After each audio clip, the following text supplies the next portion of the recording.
Bismillahirrahmanirrahim. Assalamualaikum warahmatullahi wabarakatuh. Sebelumnya saya izin memperkenalkan diri. Nama saya Iksan Satria Wiguna. NIM saya 181520091. Saya dari kelas BKI 5C. Video ini dibuat untuk memenuhi syarat agar bisa mengikuti ujian tengah semester. Nah, untuk memenuhi persyaratan ini saya harus menjelaskan makalah-makalah dari tiap-tiap kelompok yang saya tidak hadir. Di sini ada kelompok pertama yang membahas tentang fungsi peranan keluarga. Keluarga sebagai sistem. Dari topik tersebut ada beberapa bahasan. Yang pertama yakni tentang definisi keluarga. Ada beberapa definisi keluarga menurut para ahli, yakni salah satunya dari Murdoch. Murdoch menjelaskan keluarga adalah suatu kelompok sosial yang dicirikan oleh tempat tinggal bersama. Kemudian juga dari Ahmadi. Menurut Ahmadi, keluarga merupakan suatu sistem kesatuan yang terdiri dari anggota-anggota yang saling mempengaruhi dan dipengaruhi satu sama lain. Nah, dan yang terakhir ada dari BKKBN. BKKBN menjelaskan bahwa keluarga adalah dua orang atau lebih yang dibentuk berdasarkan ikatan perkawinan yang sah. Selanjutnya, pembahasan selanjutnya yaitu tentang struktur keluarga. Ada 5 struktur keluarga. Yang pertama, patrilineal.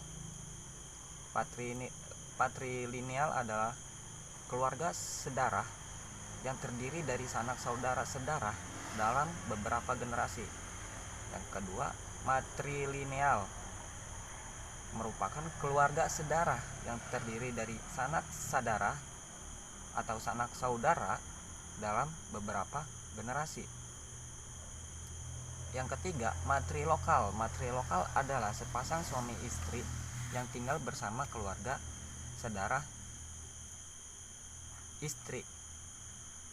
Yang keempat ada patrilokal yang merupakan sepasang suami istri yang tinggal bersama keluarga sedarah dari suami. Nah, yang terakhir adalah keluarga kawin yang merupakan hubungan suami istri sebagai dasar bagi pembinaan keluarga dan beberapa sanak saudara yang menjadi bagian keluarga karena adanya hubungan dengan suami dan istri tersebut. Nah, selanjutnya ada pembahasan tentang relasi keluarga. Di sini dapat dijelaskan relasi keluarga. Salah satu tahapan pada konseling keluarga adalah membangun relasi dengan keluarga dan masing-masing anggota keluarga. Dijelaskan juga relasi keluarga adalah pola hubungan antara individu dalam keluarga sedarah.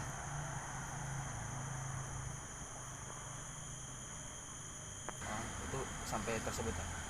Iya. Berdasarkan kenyataan tersebut, ada 5 jenis relasi atau hubungan dalam konseling keluarga. Yang pertama, relasi seorang konselor dengan konseli. Yang kedua, relasi suatu konseli dengan konseli lainnya. Yang ketiga, relasi konselor dengan sebagaimana kelompok. Yang keempat, relasi konselor dengan keseluruhan anggota keluarga. Dan yang terakhir, yakni relasi antara sebagaimana kelompok dengan sebagaimana kelompok anggota keluarga. Misalnya, ibu memihak anak laki-laki dan ayah memihak anak perempuan. Selanjutnya ada pembahasan tentang fungsi dan peranan keluarga. Di sini fungsi keluarga. Ada 5 fungsi keluarga. Yang pertama fungsi efektif, dan yang kedua itu fungsi sosialisasi dan tempat bersosialisasi. Yang ketiga fungsi reproduksi. Yang keempat itu fungsi ekonomi, dan yang terakhir fungsi perawatan atau pemeliharaan kesehatan.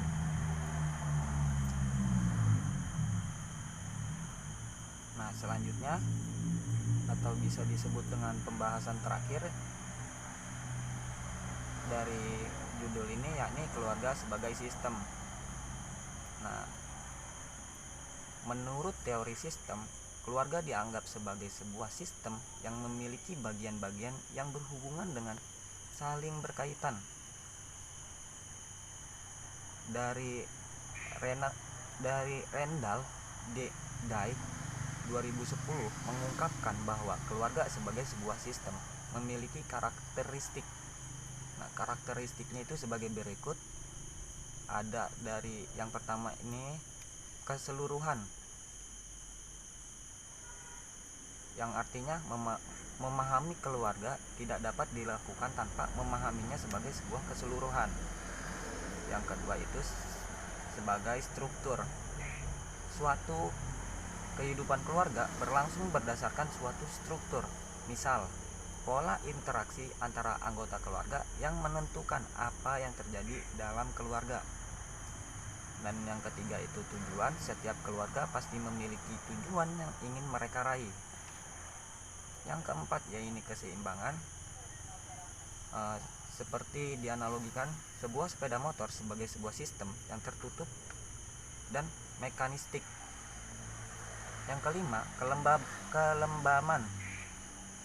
Kelembaman selain berusaha mencapai keseimbangan dengan berbagai perubahan situasi dan kondisi, keluarga juga mempertahankan aturan dan menjaga kelangsungan kehidupan sehari-hari agar berlangsung dengan baik.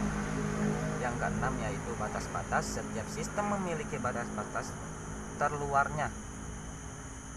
Yang ketujuh, subsistem. Di dalam keluarga terdapat unit-unit subsistem, misalnya subsistem pasangan suami istri, subsistem orang tua dan anak, subsistem peran orang tua.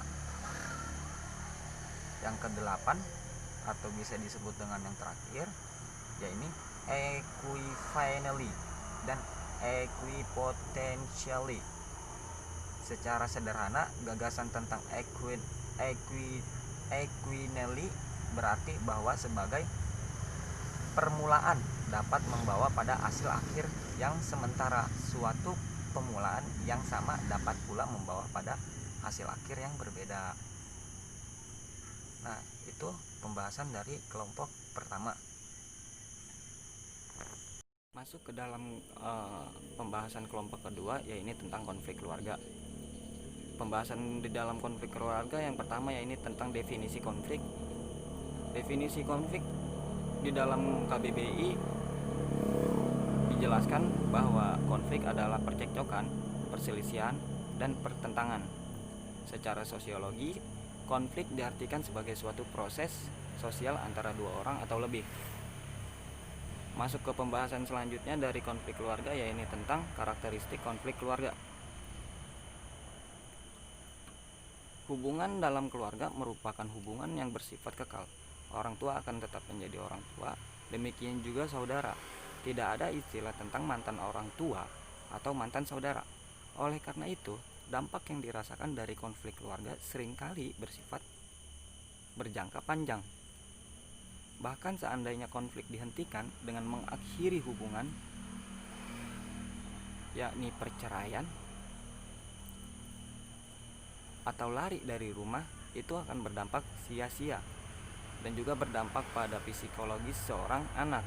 Nah, dari konflik tetap membekas dan sulit untuk dihilangkan. Konflik di dalam keluarga lebih sering dirasakan lebih mendalam bila dibandingkan dengan konflik dengan sebuah organisasi atau pertemanan. Itu dijelaskan dari Silaras dan kawan-kawan 2004. Pembahasan selanjutnya di makalah tentang konflik keluarga yaitu pengelolaan konflik dalam keluarga. Pengelolaan konflik dalam keluarga merupakan aspek normatif dalam suatu hubungan, maka keberadaan konflik tidak otomatis berdampak negatif.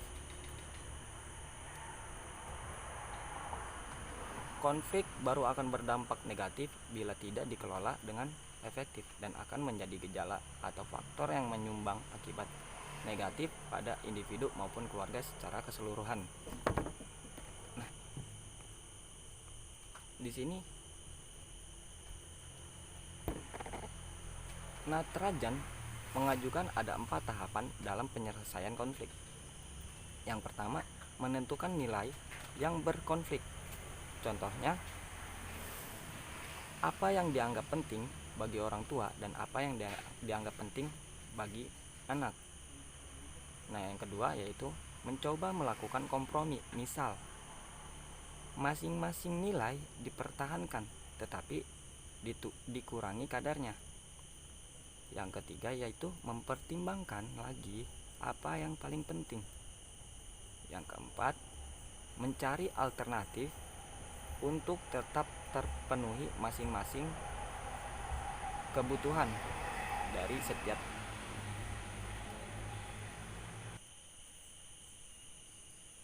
Pembahasan terakhir itu tentang konflik keluarga adalah faktor-faktor yang menyebabkan terjadinya krisis keluarga.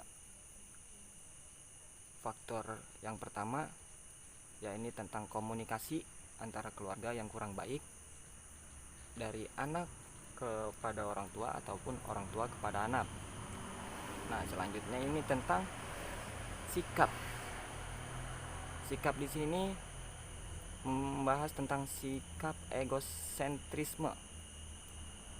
Baik sikap egosentris dari anak, begitu juga sikap egosentris dari orang tua.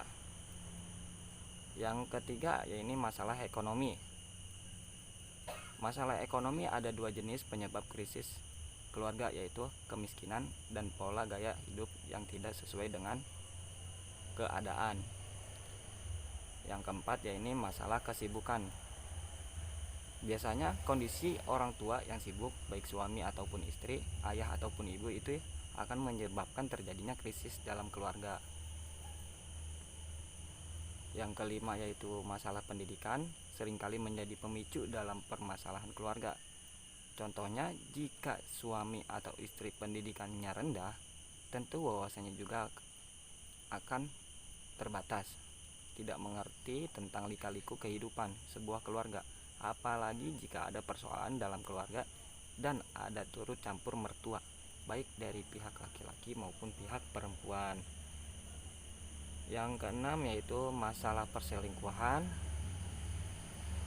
Di sini ada beberapa faktor yang menyebabkan terjadinya perselingkuhan. Yang pertama, hubungan suami istri yang sudah hilang kemesraan dan cinta kasih.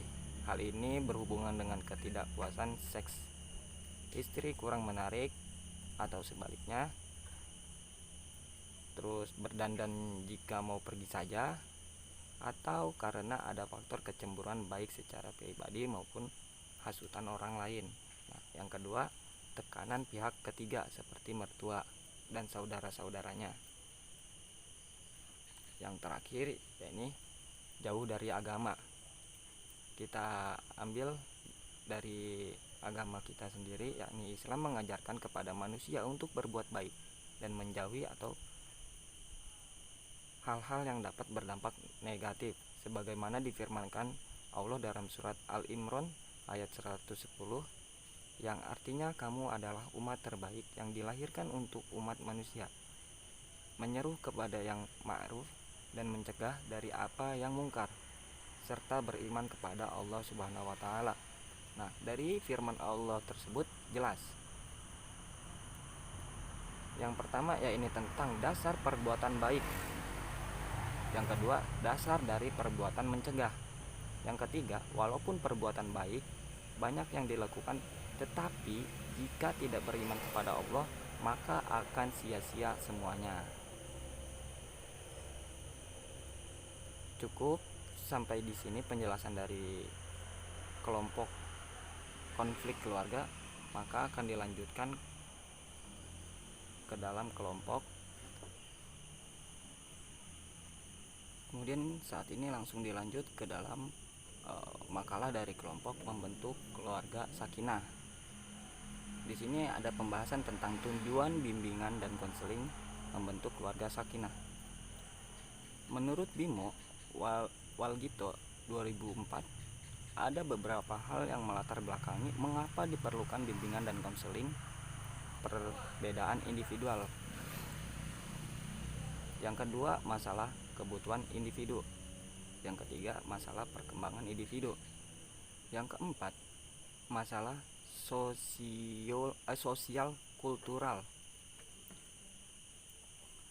Adapun tujuan bimbingan dan konseling pernikahan menurut Fakih 2001 adalah membantu individu mencegah timbulnya problem-problem yang berkaitan dengan pernikahan.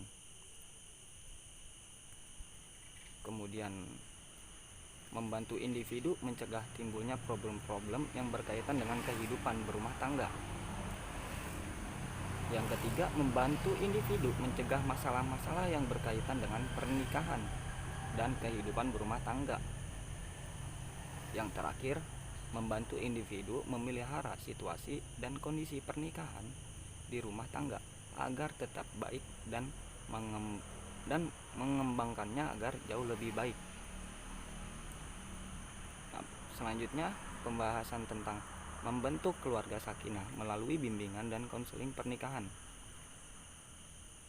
Keluarga sakinah adalah idaman bagi semua pasangan suami dan istri. Semua pasangan menginginkan ketenangan jiwa dan kenyamanan dalam berumah tangga. Seorang konselor ketika akan melakukan konseling pernikahan harus memperhatikan tahap-tahap konseling, khususnya dalam wawancara pemula. Hal ini penting karena wawancara pemula menentukan susunannya bagi pertemuan konseling keluarga. Di sini langkah-langkahnya yang pertama adalah perencanaan pertemuan. Perencanaan pertemuan penting dilakukan untuk membentuk perencanaan umum bagi pertemuan pertama dengan keluarga yang menjadi klien. Yang kedua, yaitu tahap pembinaan hubungan baik. Pada tahap ini, konselor membina hubungan baik dengan anggota keluarga dengan cara menunjukkan perhatian, penerimaan penghargaan, dan pemahaman empatik. Yang ketiga, yaitu tahap klarifikasi masalah. Setelah terbina hubungan baik dengan sesama anggota keluarga melalui tahap sebelumnya, konselor memperkenalkan tahap klarifikasi masalah. Pada tahap ini, konselor memfasilitasi teridentifikasinya masalah yang dihadapi keluarga yang menyebabkan keluarga tersebut meminta bantuan kepada pihak konseling keluarga. Yang keempat, tahap interaksi. Pada tahap ini, konselor mengamati bagaimana pola interaksi yang memelihara terjadinya masalah dalam keluarga. Yang kelima, yaitu tahap pengakhiran.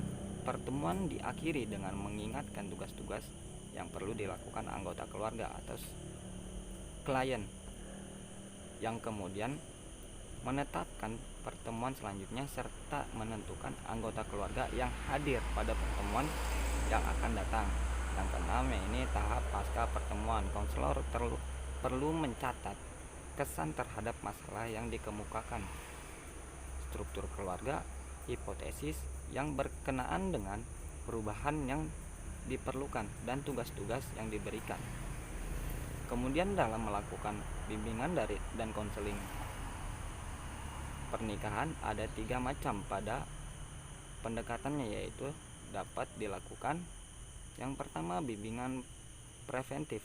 Yang kedua, bimbingan kuratif, dan yang terakhir, bimbingan presentatif.